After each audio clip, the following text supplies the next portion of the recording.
Welcome to Thriving Together, a K-State Research and Extension Douglas County podcast. Each month, we dive into real conversations about what it means to raise healthy kids, build safer neighborhoods, and grow stronger together. From nutrition tips to parenting insights to community wellness and safety strategies, we're here to share stories, resources, and inspiration that help us all to thrive side by side. Because when families feel supported and communities come together, everyone has a chance to flourish. Get ready to thrive together. Let's get started. Welcome for joining us today. My name is Ginny Bernard. I'm the Executive Director for LiveWell Douglas County, and joining me is... Hi, I'm Kaitlyn, the Community Health and Wellness Agent for our team here at K-State Research and Extension Douglas County. So today we're going to be diving into nutrition during the summer and what mealtime routines look like, and that might be a little bit different than what they look like during the school year. So Kaitlyn, part of your job spends a lot of time on nutrition. So why is nutrition so important? Sure. It really is our health at the end of the day. If we look at nutrition and then our physical activity, it's what drives our health. And it's really important that we think about opportunities to put healthy choices into our body so that we feel better and can perform better at the end of the day. So one of the things that I love about summertime is the increase in fresh produce that's available at the store or through gardens. That might be through a local community garden or your own backyard garden. Do you do any gardening?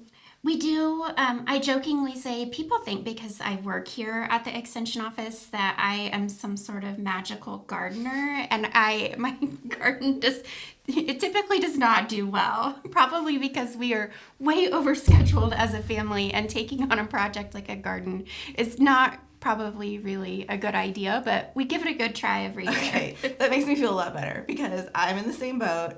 I try diligently every year to have a garden because I know that having fresh produce is so important, and it makes sense in my brain. I'm like, oh, it should be so easy to grow, and then we can have all this fresh produce. And some years are more successful than others. For sure. There is a farm close by our house, and I actually know the folks who run that farm, and I go in midsummer when they slash the prices on all of their plants, and that's usually garden number 2 for the summer. Yep. I admit when I go in there, like, okay, this is my second round. So yeah, it's always good to have goals. Honestly, we have chickens in our backyard too, and chickens will annihilate a garden. Oh, and yeah. I didn't know this about chickens until I had them in a more confined space. They really enjoy whatever I'm growing, more so than our family probably does. Okay, I don't have chickens, but we do have dogs, and we did move our garden beds outside the fenced area where the dogs have access to.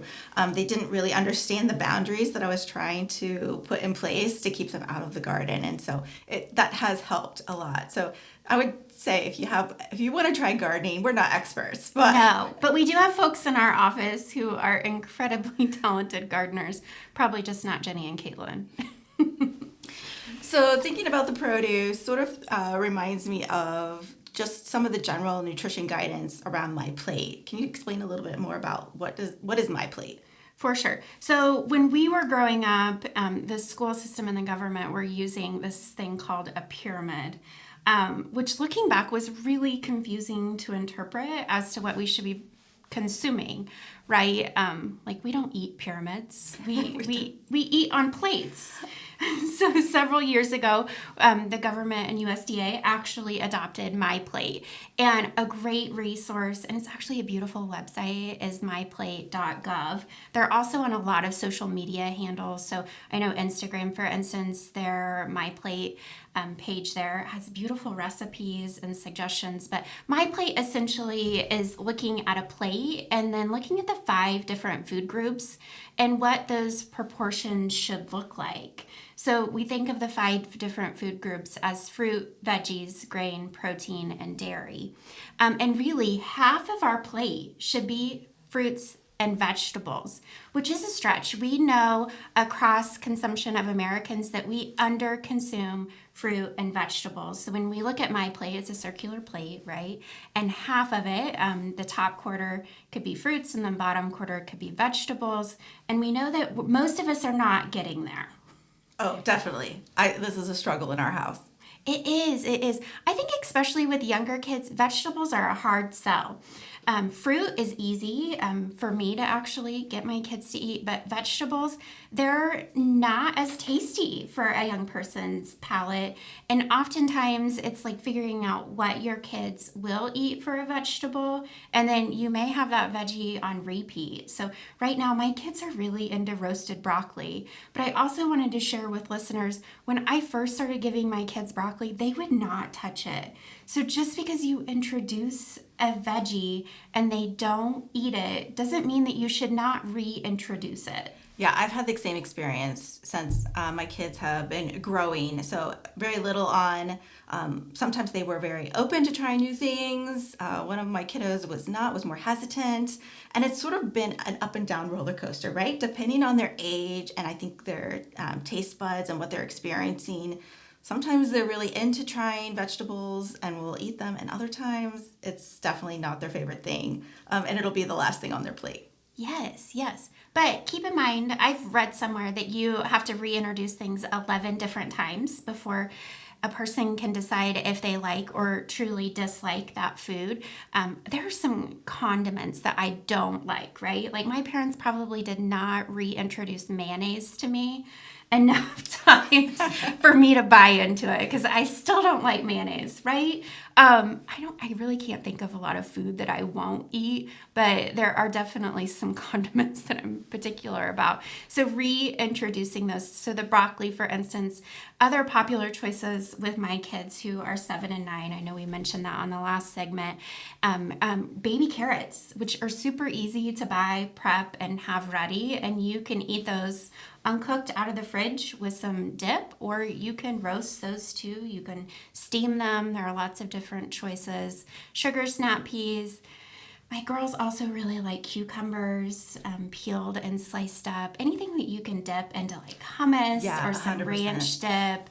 Kids love to dip, which honestly I love dipping veggies and things like that too. So one of the tricks that worked for me as a parent was doing a little pre-prep ahead for the week. So I'm not sure if you've tried this, but I would go ahead and cut up the cucumbers and the broccoli, like have everything ready to go in containers. Sometimes they were labeled by the kid's name so that there was no fighting over whose was whose. And that really helped because then the work was already done. If they have to wait for me to cut something up when they were little, that was a deal breaker. They didn't have time for that. So thinking ahead and planning those snacks out seemed to help. For sure, for sure. I will tell you, the weeks where I'm rocking it as a parent and a caregiver, that happens. There are other weeks where I was actually just thinking this week, I did not meal prep anything because we were just smoking busy this weekend, right? So reality sometimes sets in and it just doesn't happen. But ideally, I'm totally on your train. I agree. Making sure that you have those prepped. Fruit, especially if I can have that rinsed and ready for them to go ahead and grab out of the fridge. Otherwise, what I see my kids do time and time again is they're going to go to the pantry and find that more highly processed option that's not going to be as healthy for them. And honestly, sometimes ends up being more of like what I consider an empty calorie food. Like there's just not a lot of nutritional benefit in a handful of crackers, for instance. But instead, I would rather them go for the fresh produce in the refrigerator. Yeah, that's how we have sort of approached it as well, is just making sure that we have those things on hand, ready to go. We typically do run out of fruit first because that's the most popular option. But we do have some of those sweet treats or snack bars and things like that available. And when they're gone, they're gone. So there's no replacing them until the next time I go shopping. So our kids are old enough, they get to sort of pick their own snacks and when they eat things. But I have noticed that they will tend to gravitate towards fresh produce if it's available and ready to eat. And if I have the varieties that they like, so like my youngest daughter really loves Honeycrisp apples, like that's her favorite apple. And so if I have those on hand, like she will have easily one or two of those every day because it's just her favorite and she just loves that. Yep, yep. Knowing what your kids like. Unfortunately, they never like the same thing. Oh, no, of course not. That makes things too easy. But having a plan. So let's talk about hydration. That's really important all year round, but especially in the hot summer months. And it just seems like every summer gets hotter and hotter. So here we are in summer. Let's talk about tips and tricks for making sure our kids are hydrated. Yeah, so water really is the most important. And I think sometimes we get swayed by advertisements that we see thinking that we need the fancy drink options. But really, we can just start with plain water and we can add our own flavoring to make it more palatable. So I know my kids love having flavored water, but I do not want to waste my money buying the bottled flavored waters. Those are really expensive. So there's easy ways that we can do that. I don't know, what's your favorite flavoring? For sure. So I actually don't like the stuff in the store that you buy that's flavored. So as someone who's also drinking the water, I don't want to buy that. But honestly, my kids really like lemon and cucumber water, it seems odd, but it's really refreshing to just do a pitcher of that. So we have a big glass pitcher, put it in the fridge. I only keep it in there for about 24 hours because it starts to become very potent and very lemony. Just a heads up if you decide to do that. I don't know if lemony is a word, but we're going to make it one today. it's a solid idea. Okay, I will say back to one of the few things that have survived in my garden is mint. And my kids learned that, they could take one mint leaf, rinse it off, throw it in their water, and it instantly made it sort of a minty flavor. They really loved that. And the idea of going and getting this leaf was super exciting as well. So that was a fun one that we have always enjoyed. Yeah, that's a good one. There's always mint out here in the garden space too. So I should try that. That's a good idea. Yeah, really, you can put just about any fruit or herb in your water and give it a try. There for a while, we were trying different variations here. I know we tried strawberry and basil one time. We've done raspberries. There's lots of different choices. There's blueberries. I don't think blueberries put a lot of flavor into water, but they look pretty for sure. And you don't have to put a lot in there is the other thing. Okay, another fun thing that we've tried, especially for blueberries, triggered this memory, is we'll freeze them. So like frozen blueberries or frozen raspberries, then it sort of acts as the ice cubes, adds color, adds a little bit of flavor, and that's really fun too. For sure, for sure. Yeah, there are lots of great ways to be creative. My kids also really like sparkling water, which I have learned is kind of an odd thing for kids to like. Sparkling water is, I think, more of an adult preference usually, but our refrigerator in the garage is actually pretty stocked full of sparkling water. We do occasionally have soda, and I know there are lots of families that don't do any soda. There are lots of families that probably do too much soda. So figuring out what is right for you. But I know if my kids have a sporting event or something like that, being really careful that they are not consuming that sugary drink before they're going to be outside in the heat. They do lots of outdoor camps in the summer. Like that's not something they're going to start their day with. That's more of a treat, something that they would have on occasion. But I see an alarming number of kids walking around with energy drinks and soda in their hand. And the reality is those usually are high in sugar and they dehydrate us. They're not rehydrating our bodies like water would. Yeah, definitely. I think re-emphasizing that just water is really what our body needs. And sometimes we think that, especially if our kids are in those sporting activities, that, they might need those sports drinks or even the energy drinks, which I'm not a fan of. But the sports drinks really, unless your child is active for an extreme amount of time, they really don't need that. Their bodies work best just with water. Yeah. Good old-fashioned water. If they're falling apart for some reason, we have those little packets of electrolytes that we'll occasionally use, but not something that on a regular, a young person would need to consume. But I have lots of teenagers in my life too, and there's this really like phenomenon around energy drinks, and it's just not something that I support. But if you have a young person that is consuming energy drinks, keeping in mind we need to limit consumption, and then we need to follow with water because that's not hydrating our body at the end of the day. Yeah, I would say the other popular drink for teenagers is coffee. So trendy coffees are very popular for teenagers, and that doesn't replace water. So sometimes they will have multiple cups of coffee, and yeah, we're just not getting enough water. Yep, yep. Water is going to be the theme of the summer for sure. So next up, we're going to talk about mealtime routines, if that sounds good. That sounds great. Yeah. So meal times look a little bit different in the summer. Like I think during the school year, if your kiddos are in school, meal times are a little bit more strict, right? We have set times where we're trying to get breakfast in before school. Lunch is already set if your child's at school. Dinner can sometimes be a little varied depending on the activities for that evening. But having those 3 regular meals, I think, is still really important to make sure that kids know that food is available every day, 3 times at least, and maybe some snacks in between depending on how active they are. Yeah, for sure. Those 3 meals. I think breakfast is hard for us in the summer because they're getting up at different times, but making sure they're consuming breakfast is really important. And you're so right on this supper piece. I just mentioned that like we have some softball games that are going really late into the evening, and I am on this personal mission to not go through the fast food drive-through. Yeah, which sometimes you have to, right? Like, but I really try hard, and sometimes what that ends up meaning is that we're eating supper way before we traditionally would, or we're eating supper super late, showering, and then going to bed. But I do still feel it's important that that supper time is offered and that it's a balanced meal.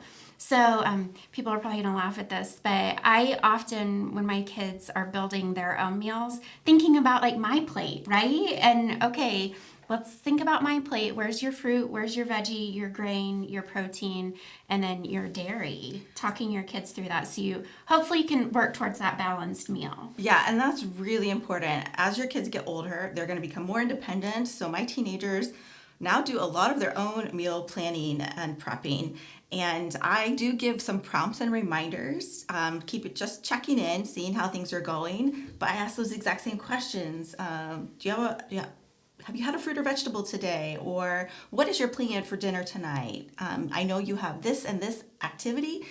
We need to plan ahead. And what do you think you want to pack? Thinking about those different food groups so that they have those things, at least in their brain. We're not 100% there yet. We're not perfect. But I'm hoping that having these conversations will help them, right, as they transition into being an adult, independent on their own, that they will start to think about these things as they do their own meal planning and shopping. For sure. And I know we've talked about this, like you don't have to be perfect. Some days are messy. Some evenings are peanut butter and jelly with a handful of baby carrots kind of night, right? Yes. Like, and that's okay. Nobody is perfect in feeding their kids or caring for their kids, but working towards having those 5 food groups is definitely a good goal. And that's something I've asked a lot here lately is like, have you had a fruit today?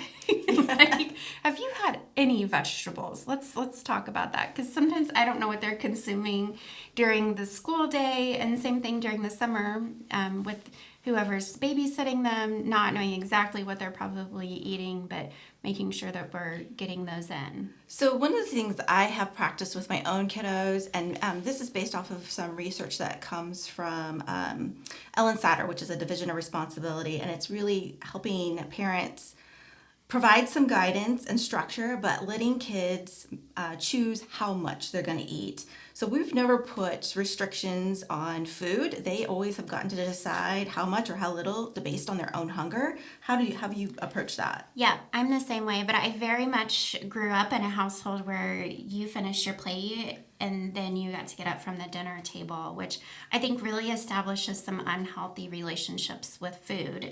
And you when we look at research, it also says forcing kids to eat everything on their plate for every meal is probably not a good practice when we look about relationship with food intake long term. So keeping that in mind, I'm the same way. I have, one of my girls will eat any and everything. And she's probably what we would call like a big eater, right? Like she would eat all the things. And then I have another daughter who I think has a really high metabolism, but doesn't have a lot of like volume intake for food each time we have a meal. But she will have those 3 meals, and then she's definitely going to commit to the 2 snacks a day, Yes. if not more. And just understanding that we all have different eating patterns and different metabolisms at the end of the day. Yeah, I think that's really important, is that each person is independent and they're going to have different food preferences. The way food tastes to my tongue doesn't taste the same to my daughters, and that's okay. And so I really want to respect their taste preferences by providing a variety of foods, which I do through shopping now. So making sure that there's a lot of food choices in the house so that they have things that they can pick from. But they really listen to their bodies to manage how much food they're going to eat that day. And some days it's a lot, and some days it's not as much, depending on how hungry they are. For sure. We do try this thing. It's called a no thank you bite. So if we're trying something new as a family for a meal, we ask that our kids at least try 1 bite, and they could say no thank you, which happens probably more than I would like it to. But we don't get frustrated. We don't make a big deal about it. They tried whatever the new thing was we were eating as a family. And then we had talked about reintroducing foods, like reintroducing those are really important. I do think as a caregiver, it can get really stressful if you are attempting to prepare multiple meals to satisfy picky eaters, and that's not something we do in our house. We try to do the 1 meal, right? And then if it's just something that a kiddo is not having, that's where we like literally have a peanut butter and jelly option, for instance. So something that doesn't require me as a caregiver to make another meal. I think that gets really stressful to try to accommodate multiple meals. I'm doing good if I can cook 1 meal, Ginny. No, we have done the exact same thing. And part of it is understanding we have limited time and resources, but always having that, basically what I've in my head, I didn't say this out loud to the kids, but like a 1 safe food, something that I knew regardless of how they were feeling, this was a food that they typically liked to eat. So that was almost always available in addition to the meal that we were preparing. So yeah, whether that's the PB&J or one of hers is pasta, which is easy. Like we always have pasta available, and it's just in the fridge. I just heat it up, and if you don't like what's served, then your option is pasta, and that's been her safe food that she's enjoyed. So I think that's really important. Totally. Last night we had veggie burgers, and I had one kid that was like, I am not even going to try that. Yeah, like I'm out. And that was fine. Like I didn't make a big deal about it. But then, following up with another option I think is really important. And then there are always different sides, right? So we also had a salad. Like that particular kid was excited about eating the salad. Like that's fine. Like I said, feeding kids is never perfection. It's always a work in progress. Yes. And I think as parents, just like taking a deep breath and not stressing about it, and realizing that, tomorrow's a new day and we can try again and there'll be more meals ahead. It can really be helpful. So that way you're not feeling so stressed about whether your kid ate their broccoli today. It really doesn't matter, right? We're looking at the bigger picture of over multiple days and weeks of, are we getting fruits and vegetables in? For sure. So before we wrap up, I do want to acknowledge, Ginny, that feeding kids during the summer is expensive. And it's an increase out of pocket for all families, right? School meals during the school year are actually really affordable. And feeding kids at home is really a burden on most of us financially, right? To think about what that might look like. And we realize that some of our neighbors may be seeking options to get food in our community. So recently, our team here at K-State Research and Extension, in partnership with LiveWell, updated our Douglas County Food Resources Guide. So we're going to link that in the notes. So we have called all of those partners who are providing food for our neighbors in need in Douglas County and made sure that the address is right, the time is right, location, all of the above is updated. So that's a great resource for anyone. Also, the Lawrence School District out at Woodlawn is going to be serving hot meals for kids. We'll put a link in there about how to access that. The Lawrence School District also has weekly meal kits. We know Baldwin's doing weekly meal kits, feeding Eudora's out in Eudora. So there'll be options for folks looking for different opportunities to be able to supplement their food budget this summer, and that we recognize it's a costly time for families, not only for care and all the day camps and all the sports and all the things, but also making sure that our kids are fed throughout the summer months. Yeah, I think, and it's a great resource to be able to connect folks and really communities. So I know a lot of the times it's not just about getting food, right? It's connecting with our family, friends, and neighbors and being able to share those meals together. So there's a lot of great resources available in Douglas County. For sure. We'll make sure and get those in the notes section. Is there anything else that we should share before we wrap up here? Yeah, I think we've done a great job talking a little bit about summer nutrition and mealtime routines. We'd love to hear from folks if you have ideas and tips. This is something that all parents are working on, and so feel free to leave those comments or give us a call and let us know how things are going for you. For sure. We'll see you next time. Thank you for listening to K-State Research and Extension Douglas County's podcast. We hope you tune in again for not only more research-based information and resources you can trust, but also good conversation. Until next time.